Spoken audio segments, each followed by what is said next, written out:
Once again, pagpatuloy natin ang ating pagtalakay regarding the doctrines of the Trinity. So, tinignan natin nung nakaraan ang ano ba ang Trinity? Ito ba ay nasa Biblia in which tinitingnan natin there is only one God. When we talk about one God, one essence, no? When we say essence, especially, makikita natin dito, compare natin, there's only one essence of being human being. Whether you are a Swedish, no, a French, American, so wherever in the part of the world, if you are being classified as a human being, there is only one. Yun ang tinatawag nating essence of being a human being. So, anumang mga lahi, anumang mga races mayroon, isa lang ang tawag sa atin, we are human being. So the same then, as we go into and look into the Word of God, there is only one God who is, omnipotent, omnipresent, omniscient, eternal. So maraming katatangian, yun ang katatangian ng isang Diyos, iisang Diyos. Bumaba man ang kaantasan ng isa, so hindi siya pwede i-classify as God, kasi God is the ultimate sa pinnacle or the absolute character na meron. So that is the so-called one God, iisang Diyos. Kagaya ng isang pananaw ng sabihin natin isang religious group na ang Almighty God ay yun ang makapangyarihang Diyos at yung Mighty God na kinuha doon sa Isaiah ay a little God. So, kapag ka ganoon, they are standing in the different essence. This is the most powerful one. This is the inferior one. So, therefore, if we are going to talk about God, this one is disqualified kasi inferior siya doon sa tunay na katatangian ng tunay na Diyos at makapangyarihang Diyos. So, ibig sabihin, hindi natin siya pwedeng tanggapin na ganung katuruan kasi hindi ganun ang tinuturo ng Biblia. And as we studied and kung saan ay pinag-aralan natin, God is one in essence, but in the Bible, there are three person possessing that essence of God. Kaya doon sa ating nakalagay dito, there is only one God, but in that God, meron silang Godhead na nagtataglay ng katatangian ng pagiging Diyos. That is the Father, the Son, and the Holy Spirit. Kaya there are three persons in one God, or there is one God in three person kasi taglay-taglay nila ang katatangian na yun. And that is the biblical teaching or the Bible teaching about the so-called the triune God. Though hindi natin makita, ang kanilang sinasabi is wala naman sa Biblia yung Trinity. Hindi dahil sa wala ang Trinity is the so-called ay nawala ang essence. Ang importante kasi ito is the substance, no? Na nilagyan lang ng ganun, paano mo ngayon bibigyan ng category yung ganung bagay. So, the triunity of God or the triune God, yun lang ang paggagawang tinatawag nating word para isalarawan yung tatlong person sa isang Diyos o iisang Diyos sa tatlong person. Okay. Now, it is very important also ngayong umaga na ito na tingnan natin para mabigyan naman natin ng paghahalintulad upang mas lalong tumingkad ang ating unawa in the Trinity of God. Titingnan natin the Unitarian doctrines, no? Yung kanilang paniniwala. When it comes to the Unitarian doctrines, mga kapatid, ang kanilang paniniwala ay iisa lang ang Diyos. He is alone, no? But hindi essence minsan hindi tinitingnan, kundi He is alone person. Yung person, iisa lang. At isa sa makikita natin dito is the Islamic belief. Yung tinatawag nilang monotheism. Iisa lang ang Diyos. No? Then, yung other belief also, the Judaism, no, iisa rin o monotheistic din sila. Ang magiging problema lang natin na hindi nila nakikita, and I believe ilan sa kanila nakita na ito, yung tinatawag na Hear, O Israel, the Lord is one. No? So the Lord is one is the so-called Elohim, yung sinasabi ko sa inyo, na ang ginamit is the singular verb na kung saan is one. So, sabihin natin sa English structure or sa tinatawag nating structure ay pag plural ang verb, plural ang noun, plural ang verb. Pero doon, ang ginamit is isa lang o singular verb into a plural noun. Kaya doon lumabas din yung tinatawag nating doktrina that there is only one God, Elohim. No? So, meron naman mga pananaw, mga kapatid, na it is a semi-Unitarian, no? Ang tingin ko is semi-Unitarian kasi sa kanila, iisa lang ang Diyos. No? But, yung Unitarian, ang kanilang pananaw ay iisa lang ang Diyos, that the Son and the Holy Spirit is also the Father. So, nagkaroon sila ng mode para bang ako magpapakita sa inyo na ako ay Ama. No? Tapos, nagpakita ko sa inyo ang anak, ako rin yung Ama. Nagpakita yung Espiritu Santo, ako rin yung Ama. So, ganun ang pananaw ng Unitarian na all that modes, isang Diyos lang yun. No? Isang person lang sa iba't ibang mga modes. Ganun ang Unitarian. Now, yung iba naman na semi-Unitarian na nakita ko is, tinitingnan nila na iisa lang ang Diyos, pero ano yun? Hindi nila tinatanggap yung the two persons, yung Son and the Holy Spirit. Kaya sila naniniwala na iisa lang ang Diyos, kaya nung kanilang tiningnan, hindi nila matanggap ngayon na yung anak is also God, kaya tinatawag nilang tao lamang. To disqualify the Son doon sa pagiging Son God, no? Yung the second person of the Trinity. Kaya ang tingin nila ngayon kay Hesukristo ay tao lamang. Kaya sabi ko nga sa inyo noong nakaraang linggo, hahanapin natin kung sino ang tatay nito, na tatay panglupa, no? Kasi pag sinabi mong tao lamang, definitely you will be classified as a human being totally, no? Yun ang isang bagay. Kaya dapat, kung gano'n ang pananaw natin, hahanapin natin yung tatay ni Kristo, no, na human being. Bakit? Kasi ang konsepto hindi tinatanggap. At yun namang Holy Spirit, sa other religious group din, yung Holy Spirit is just a force. So, kita nyo? Pero naniniwala sila na iisa ang Diyos, pero hindi sila kagaya ng Unitarian, they believe doon sa tatlo, kaya lang iisang person lang in different modes. Yan. Yung Father, siya na rin yung Son, at siya na rin yung Holy Spirit. Pero sa Trinity, hindi ganon. The Father is not the Son, and the Son is not the Father, and the Father is not the Holy Spirit, because they are three distinct person. Okay? So, maliwanag po ba yun? Kaya dito makikita natin, mga kapatid, na maging ang Panginoong Hesukristo, siya mismo ang nagpatibay ng pagiging tatlong person sa iisang Diyos. Commonly, sa ating binabasa na Biblia, ay makikita nyo doon, no? If you glorify the Son, you glorify the Father. Actually, in reality, mga kapatid, you cannot glorify the Father without glorifying the Son. Kasi the Son is the revelations of God. Okay. Now, tingnan natin, mga kapatid. Okay. One Christian heresy in the early church was called modalism. Ito yung sinasabi ko sa iyo, modalism.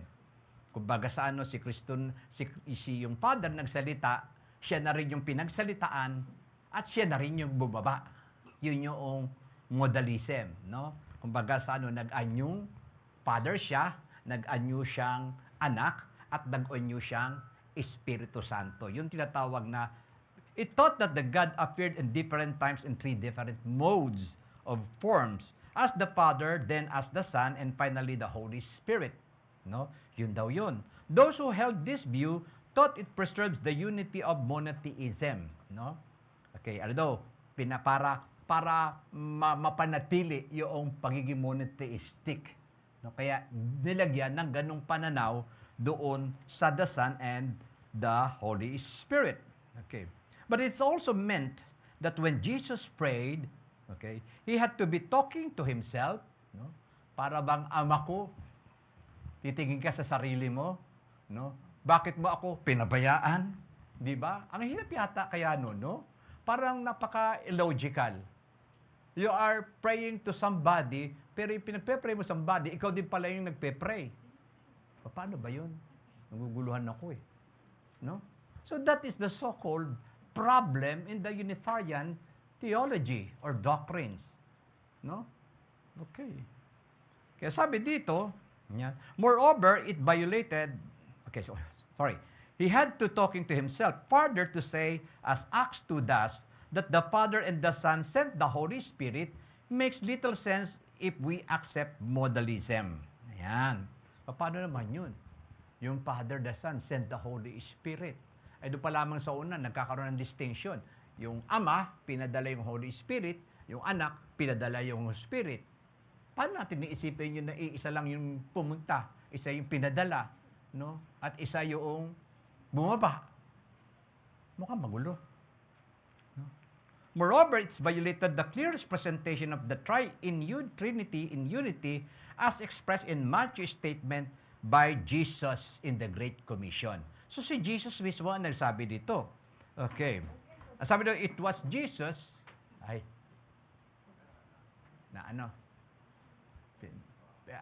i-post nyo yung sa taas.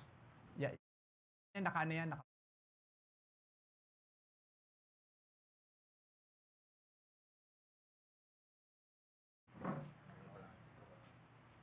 Okay, so let's continue. So, in the Great Commission, it was Jesus who said his disciples were baptized to convert in the name of the Father and of the Son and of the Holy Spirit. No? Kung isa lang yan, hindi mo na dapat gamitin yung dalawa. Baptized in the name of the Father na lang. Di ba? Pero si Jesus mismo, binigyan niya ng distinction itong tatlong person na ito. The Father, the Son, and the Holy Spirit. The Greek construction makes it clear that Jesus is referring to three separate persons. So si Jesus na mismo ang nagbabanggit na tatlong separate person. Hindi siya iisa. Okay, he clearly taught that the doctrines of Trinity. Now, we have seen that the Holy Spirit is a person and is God and is a member of the Trinity. Isa siya doon sa person na bumubuo ng Godhead. Okay. Tanda natin, when we talk about being Godhead, is omnipotent, omnipresent, omniscient, eternal, merciful, loving, kind. So, yun. At yung tatlo ang nagpo-possess ng ganong katatangian. Kapag ginawa natin, naniwala tayo na si Kristo'y tao lamang, there is something wrong. No? Kasi, bakit niya tataglayin yung ganong katatangian kung siya ay tao lamang? Bakit siya is omnipresent? Bakit siya ay omniscient? Bakit siya ay eternal? Bakit before the physical world is being created, He was there? Ang sabi niya, before Abraham was I am. Paano yun? Ngayon ka lang isinilang. Tapos before Abraham, ikaw na. So, nakita niyo ito yung mga paniniwala na minsan ay dapat nating suriin ang ating sarili. Ito nga ang challenge ko eh. Kasi pinagkakatiwala natin ang destiny ng kaluluwa natin. I think it is very important suriin natin kung ano ang paniniwala ng pinagkatiwalaan natin ng ating kaluluwa. Kasi after that, wala na talagang tinatawag na, sabi natin, chance to change. Kasi once, sabi dito, man is appointed once to die, then after death, judgment. Hindi mo naman pwede sabihin doon sa luklukan ng Diyos, Lord, niling lang ako nito eh. Ito sinabi sa akin, ito tinuro sa akin eh. Pero I believe in God is just in all His dealings. When God condemns you, He is faithful and true. Kaya dito pa lamang talaga sa ibabaw ng lupa, alamin mo na, no, ang iyong paniniwala. No? Kapag naniniwala ka na marami kang pwedeng pagdasalan para makamit mo ang iyong tinatawag na panalangin, teka sandali, hindi naman yan ang tinuturo ng Biblia. Isa lang ang mediator, isa lang tagapamagitan sa Diyos at sa tao. And the man Christ Jesus. No? Kaya nga si Jesus is man Christ Jesus. So kasi in the terms of namamagitan. Sino ba may problema? Yung Diyos ba yung tao? So ibig sabihin, yung tao ang kailangan mamagitan doon sa Diyos. Kaya the man Christ Jesus, kasi yung tao ang may problema. Sasabihin niya ngayon sa Diyos na banal, Ama ko, itong mga tao nito ay patawarin mo. Dahil sila ay kumilala sa akin, sa aking kamatayan, kanilang tinanggap at sila ay nagsisi.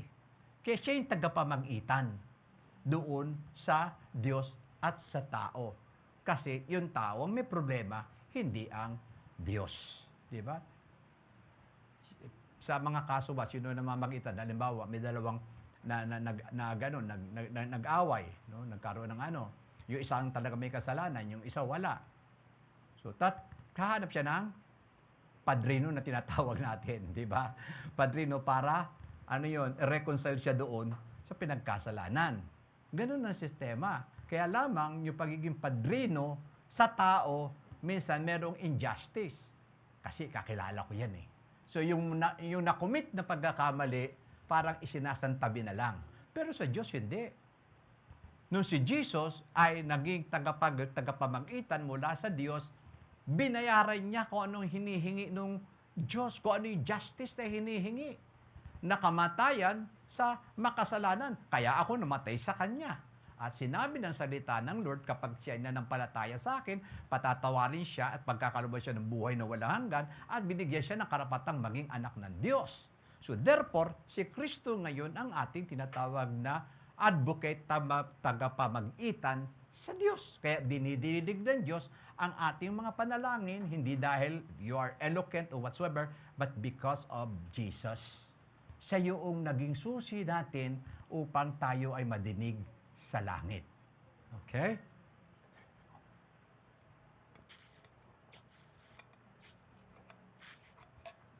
So, in the context ng ating pagtalakay, ang ating pinatutunayan dito is the Holy Spirit is God Himself. Okay. Anyone who fails to recognize this is robbed to his joy and power. Totoo yun eh.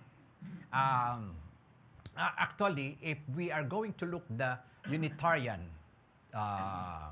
teaching, for example, God is the Father. In a Unitarian teaching, may mga problema tayong makikita. Okay. Tingnan natin ano ba yung mga problema na yun. Okay, Unitarianism present numerous problem. Okay, number one, it implies that the infinitely knowledgeable God cannot contemplate what He already knows because He knows all His contemplation eternally. So, His mind would be static. So, ang ibig sabihin dito, yung Diyos daw na nakakaalam ng lahat ng bagay, no? Yung Diyos na kung saan ay tinatawag nating, kumbaga sa all-knowing, yung contemplation niya, yung kanyang being a person is static. Ibig sabihin, ganun na lang siya. Walang tinatawag na pag-iisip na ginagamit, no? Kasi absolute eh. Walang tinatawag na subject and application of His knowledge kasi absolute siya. So, static siya. Pag sinabi static, andyan lang siya. Para bang, andun lang, nakaupo lang siya sa trono. Wala activities. That is the problem number one. Second, it would mean that God's fellowship would depend on something other than Himself. Okay, ibig sabihin, di ba, sabi natin, God is the so-called the sovereign No? Ang problema nito is the so-called, paano niya tinatawag na malalaman ang word na fellowship? Ibig sabihin, pakikipag-ugnayan if there is no subject of fellowshipping. Kasi nag-iisa siya. Di ba? Ano yung dormant lahat do sa kanyang pagiging Diyos? Alam niya ang lahat ng bagay, pero teka, parang hindi gumagana yata yung aking pag-iisip kasi wala. Tapos, yung sinasabi dito na kung saan yung God's fellowship, kanino siya makikipag-fellowship? Kanino siya makikipag-ugnayan? Before the physical world, kung gano'n na maging pananaw natin, so ano yun? Para na rebulto din yung Diyos na nakaupo lamang na walang activity sa kanyang sarili. Because, kinakailangan niya, ito ang sabi dito, this implies a lack of completeness in being. No? So, incomplete. Kasi hindi niya na-practice yung tinatawag na ano yung pakikipag-ugnayan. Kinakailangan niya ng subject of his character of fellowshipping. Kinakailangan niya yun. No?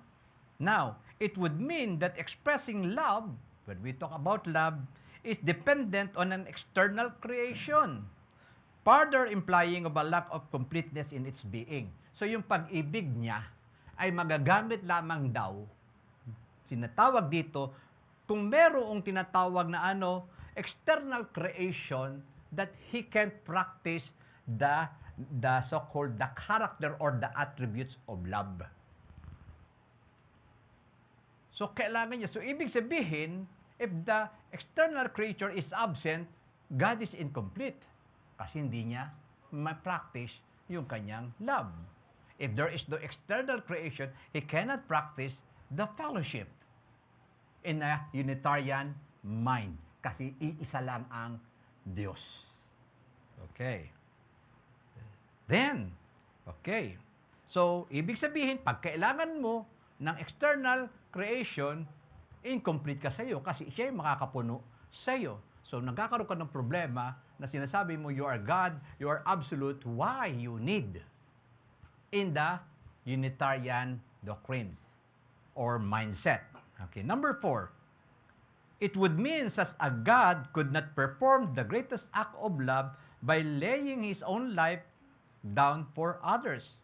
So, ang sabi dito, hindi daw tinatawag na magkakaroon ng dakilang pagpapahayag ng pag-ibig, no, ng Diyos kung hindi niya ililay down ang kanyang buhay. Because ang Bible ay nagsasabi na that the greatest love is to lay your life for a friend. Then how that love can be expressed and how that love can be understood? So hindi, andun lang siya. No, meron ako, I am God, Unitarian. I am God, I am absolute in knowledge, pero wala akong pinagagamitan. I have love, wala akong subject na iniibig. I have the so-called the capacity to have fellowship, pero wala akong tinatawag na ife-fellowship. No? At wala akong ipuprove na ako talaga ay nagmamahal, I cannot lay down my life. Now, it cannot provide greatest act of love.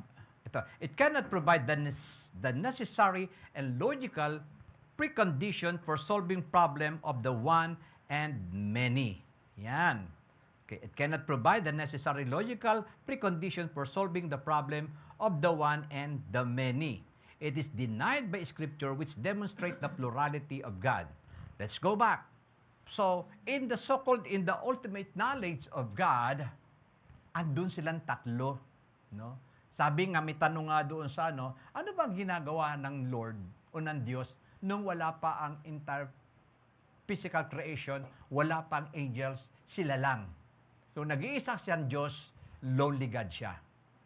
Pero in the Trinitarian doctrines, andun silang tatlo, they are fellowshipping with each other. The Father can express His love over the Son and over the Holy Spirit. Nakita naman natin yan sa John 3:16. For God so loved the world. No? So, kung nag-iisa lang siya, anong expressions na kanyang pag-ibig? In-express niya ang kanyang pag-ibig nung pinadala niya si Kristo. Di ba? At ano sabi dito? Paano niya tinatawag na magkakaroon ng fellowship in the Trinitarian doctrines? Walang problema yun. Nagpe-fellowship silang tatlo. No? Di ba sabi ng Panginoon, ano yung pag nananalangin siya, yung kalooban ng aking Ama? So, nagagamit yung tinatawag na knowledge ng Triune God. Anak, ipadadala kita. Ito yung plano natin. Kasi prior to that, plano na talaga ng Diyos yan before the foundation of the world. Na anak, okay, ikaw ang magkakatawang tao at sa pagkakatawang tao na ito ang gagawin mo sa mundong ito. Then pagkatapos noon, pagbalik mo, ipadadala naman natin ng Espiritu Santo para yung nanumbalik na sangkatauhan sa atin in which we're created in our own image ay patuloy na makapangyari. The one God or the monotheism or the Trinitarian doctrines, salvation is impossible. Hindi mangyayari ang kaligtasan, mga kapatid. Kasi sino yung ipinako doon sa krus? Yun din yung Ama. Para naman ang Tapos, sino ang bumuhay doon kay Jesus mula sa mga patay? Ang sabi ng Biblia, ang Espiritu Santo that raised Jesus from the dead. So yung Ama rin, siya yung namatay, siya yung nabuhay, ay siya na lahat. Di ba? So ganun yung parang mas mahirap intindihin kesa intindihin ang tinatawag na doctrines of the Triune God. That there is only one God in three person and express ang kanyang pag-ibig, and express ang kanyang knowledge, and express ang kanyang attributes of fellowship, and express niya lahat yung mga bagay na yan. At isa sa pinakamaganda dito, yung God mismo lay down His life for His friend. Kaya nabasa nga akong teaching is in the Triune God, kaya si Jesus talaga pinakasentro eh. Kasi in the Triune God, si Jesus lang ang naka-experience ng death. Though He is eternal, but because siya ay nagkatawang tao, at doon sa pagkakatawang tao na yun, ipinasa sa Kanya, inilagay lahat ang verdict of sin.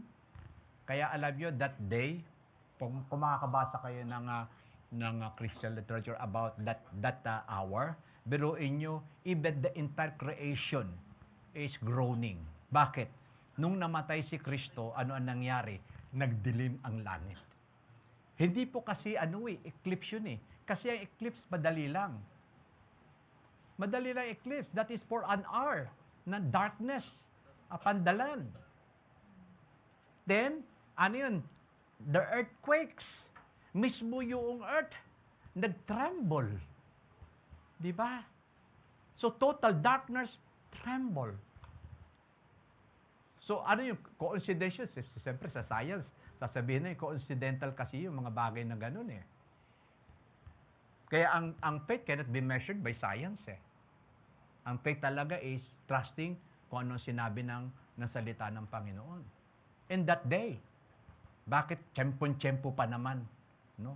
Na dumilim, no? Lumindol, tapos yung kurtina ng templo, napunit, nahati mula sa taas hanggang sa baba. See? Then, isa pa, pinakaano doon. Nung after 3 days, nawala. Ang sinabi, binayaran yung mga sundalo, Roman na soldier, kasi nung nireport nila na wala nga si Jesus, just itong mga religious group na yun, para hindi lang tinatawag na maniwala na siya nabuhay na muli, sinuhulan ngayon yung mga Roman soldiers. Sabihin nyo, ninakaw ang kanyang katawan. Pero the 500 na naroon nag-witness that Christ rose from the dead.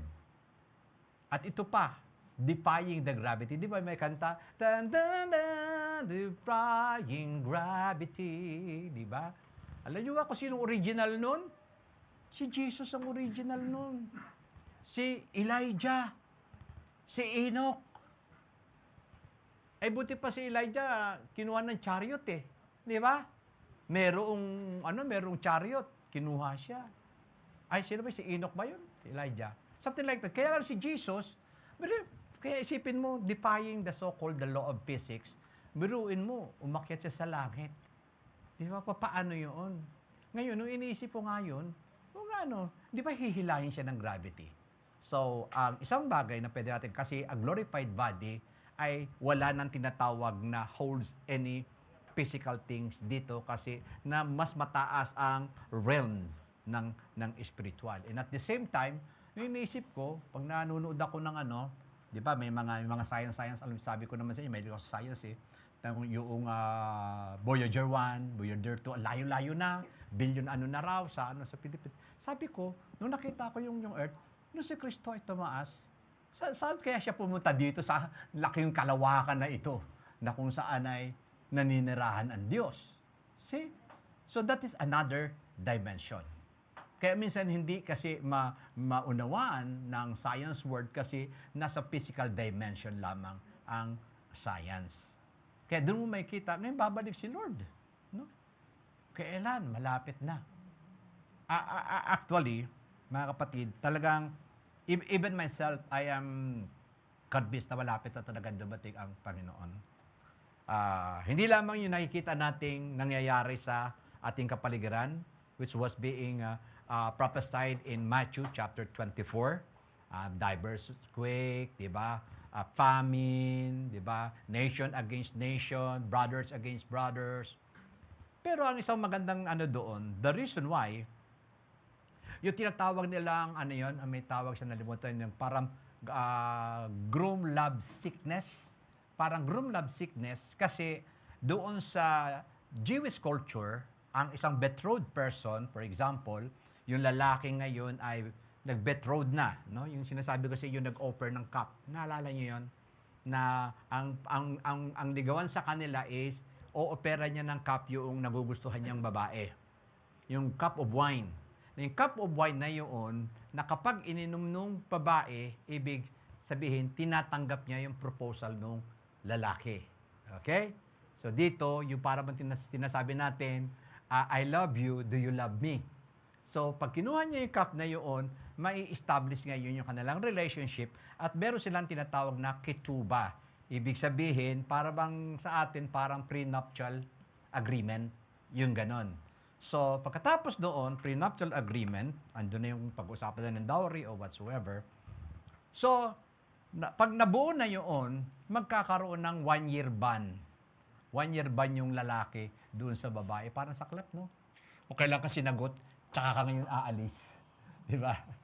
Ganun ang nangyari. So, ibig sabihin nun, dahil ang purpose noon, kaya sila ay maghihiwalay, ihahanda nung asawang lalaki yung titirahan ng kanyang mapapangasawa, the bride.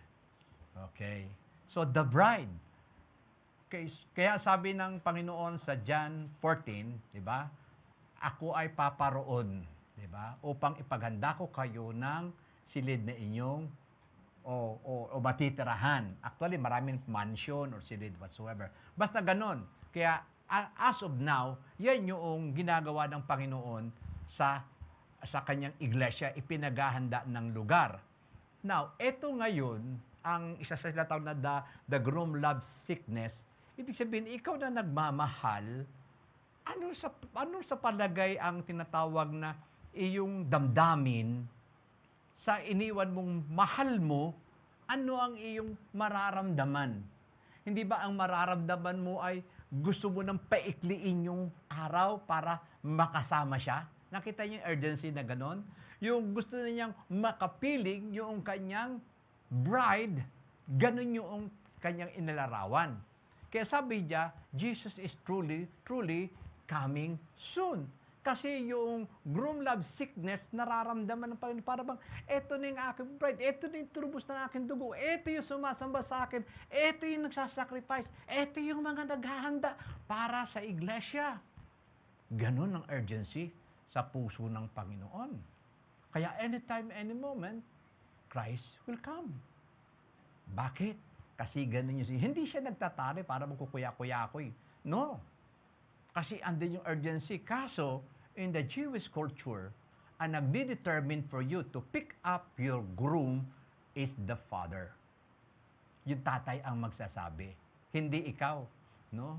Kaya makikita nyo yung biblical principle is akma dun sa kultura para may express sa atin kung paano ang Diyos ay kumikilos.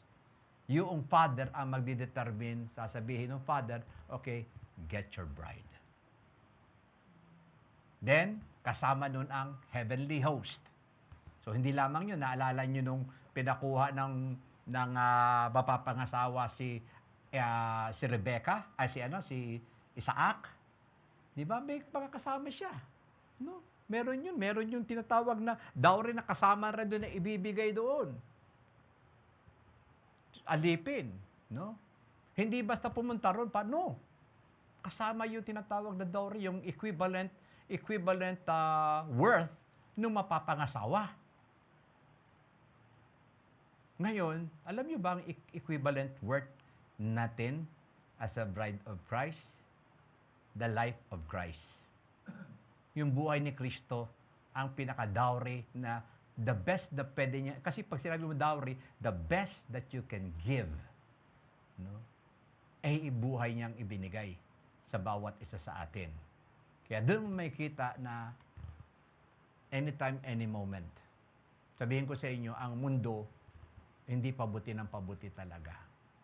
Ang mundo ay papalayo ng papalayo sa Diyos. And that is the reason why dapat naghahanda na talaga ang iglesia sa muling pagdating ng Panginoon. Kasi lovesick na si Lord sa bawat isa sa atin. Gusto rin niya makasama ang kanyang mga tinubos. Okay? Kaya naman tayo bilang tinubos ay ihanda rin natin ang ating sarili. Kung naalala ninyo yung teaching of the so-called the 10 virgins, yung 5 wise, 5 foolish, they are both believers. They are both tinatawag na kasama dapat sa tinatawag na wedding entourage. Kaso itong 5, no, hindi naasikaso yung kanilang responsibility, yung lamp, no? Ibig sabihin, yun yung liwanag na dala-dala nila. Itong 5 na ito, masugid sila. Tinitrim nila yung kanilang lamp, hindi nila pinababayaan na maubusan ng oil. Ito namang 5 ay opposite. No? Hindi tinitrim yung lamp, hindi tinecheck kung may oil. That night, no, sumigaw na ngayon yung the so-called the friends of the groom. Eto na the groom's coming. Actually, sa kanila merong ganun eh. Tapos sasalubungin ngayon nung bride yung kanyang groom. Sa atin, di ba? Si bride ang si bride ang pinaka pero doon yung groom ang tinatawag. Sasalubungin ngayon. Okay. Ngayon, gabi yun, yung 5 nakahanda. Kasi merong inaasikaso nila yung kanilang liwanag eh. Itong 5 ay aandap-andap, hindi makakarating doon sa Kaya sinabi niya ganun, bigyan nyo kami ng oil, bigyan mo kami ng oil. Wala, it's too late. Kaya ang napasama doon sa groom, yung 5 na iwan. See? Ganun yun mga kapatid. Kaya hindi pwede yung sabihin natin ang ating pagiging Kristiyano ay para bang okay lang, kukuya-kuya lang. No. Meron tayong spiritual preparation sa buhay natin, obeying the Lord, no? Keeping the oil in our lamp keep on burning. Ano yun? The Holy Spirit representing the oil. That the Holy Spirit dominating the life of each and every one of us. Yun ang ibig sabihin nun. Kaya meron dun sa mga sinaunang kanta, no? Give me oil in my lamp, keep me burning. Give me oil in my lamp, I pray. Give me oil in my lamp, keep me burning. Keep me burning. Ay, alam ni nanay, nanay yan. So ano yun? Handa. No? Kung ikaw man ay kabataan, yung course of life natin, pag-aaral, pagbabasketball, sports, go lang yan. No? But the oil, the Holy Spirit, should be dominating sa buhay natin. Paano ba magdo-dominate yun? Sabi ko, kung ikaw nasa sports, hindi ikaw ang war freak doon. Pag nagulangan ka lang, mga away ka na, manununto ka na. No? Naghahamon ka na ng away, inaaway mo na yung buong team. Siyempre, team kayo, ang tawag doon, labo-labo yun. Di ba, nakikita naman natin. Kaya minsan yung mga barabarangay na na laban, Kaya si Mayor umani. Actually, meron tayo ditong yung sa basketball team, strikers yun, tama? Na nagkaroon ng kay Manny Pacquiao yata yung kada region nagka-confit. Yung Southern, tsaka Northern. Kasi ang kalaban natin noon is Pampanga yata. Nung lumaban ng strikers doon sa Batangas,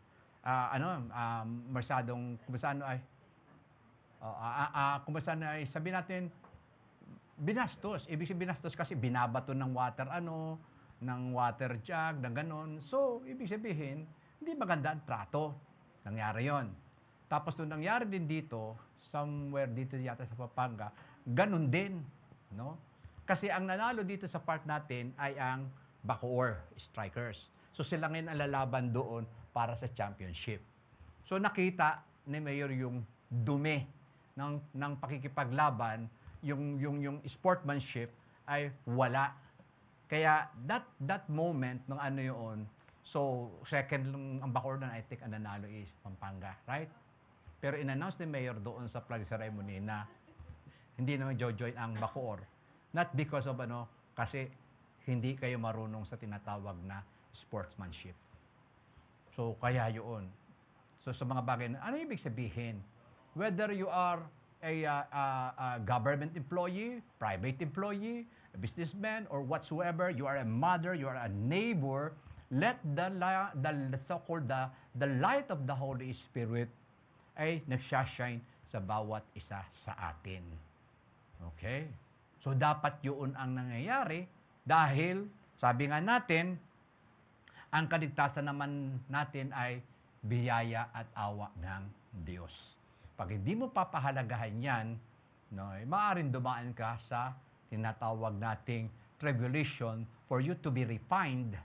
Kasi ang tao kasi hanggat hindi dumadaan sa suffering. Dalawa lang naman kasi ang pwedeng puntahan eh. When the suffering comes, dalawa lang. It's something like the so-called the egg and the potato. Pag inilagay mo yun sa kumukulong tubig, dalawa lang reaction ng pwede mangyari. Yung egg, nagiging hard-boiled. Yung potato, nasusopen. And that is the so-called when the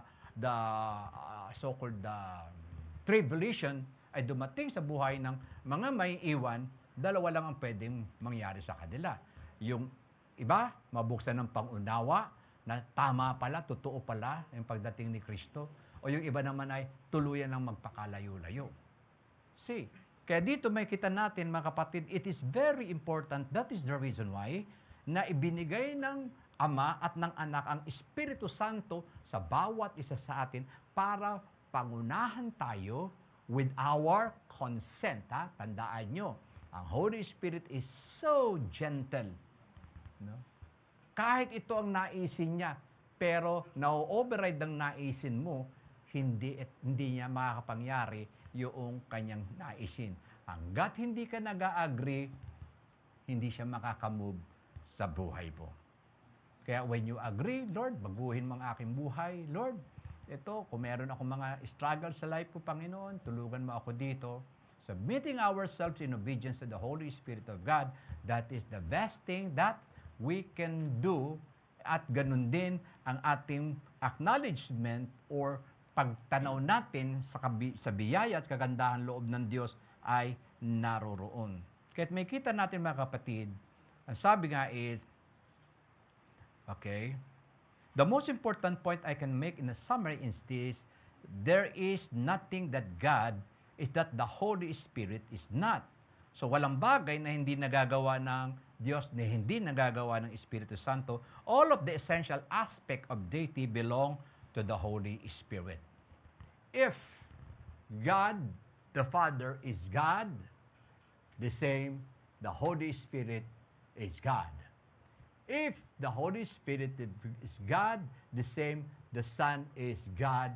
Yan natin makita at makita yun dyan sa ating pananambahan, what is the so-called role ng Holy Spirit? Ang Holy Spirit ang sumusuri sa puso natin. Siya ang nagsasabi if there is something that will obstruct ang iyong pagpupuri sa Panginoon, ang Holy Spirit ang nagsasabi sa atin, nagkakaroon ng conviction sa puso natin. At before we come to God, so nandun tayo sa tinatawag na repentance. And as we worship the Lord, the Holy Spirit ay tinutulungan tayo na maunawaan yung kabutihan, kagandahang loob na ginawa ni Kristo sa buhay natin. Actually, narito ang focus ng ating pagsamba sa ginawa ni Kristo kasi yun ang nauunawaan natin ng husto at naroroon ang ultimate expressions of the love of God kay Kristo. Kaya pag pinasalamatan mo si Kristo, napapasalamatan mo ang Amang nasa langit. See? Though the Bible, hindi natin makikita na sambahin ng Espiritu Santo kasi ang Espiritu Santo ay nasa atin na tumutulong ng ating pagsamba sa harapan ng Diyos. But it is not a wrong thing na Holy Spirit, thank you. Pinupuri kita, sinasamba kita.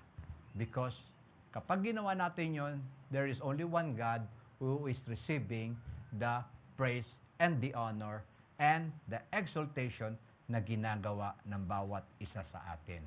See, doon natin may kita mga kapatid, na sa ating buhay ay, sa ating kapanahunan, ito yung kapanahunan na kung saan ang Holy Spirit is the focal point ng ating paglakad bilang isang mananampalataya. See? Yun, siya yung pinaka-sentro ng buhay natin ngayon. Kasi kung walang Holy Spirit, padali lang maligaw eh. Naandyan na nga ang Holy Spirit, may rami pang naliligaw eh, ng mga kumilala sa Lord eh. Isa na lang yung pinagpipilitan ng mga kabataan, ng mga young adult, na sinasabi ng Biblia, don't be equally yoked to the non-believers. Maraming tinatawag na mga katuwirang ikinakabit. Simple lang naman ang sinasabi. Kung gusto mo na mag-asawa, humanap ka ng kapareho mong mananampalataya. Diba? Huwag kang hahanap na hindi mo kapananampalataya kasi ano yan, ikakapighati mo yan. Sabi nga, it's better to feel the pain of singleness rather than the pain of being married, but you are being tortured as long as you live. Diba?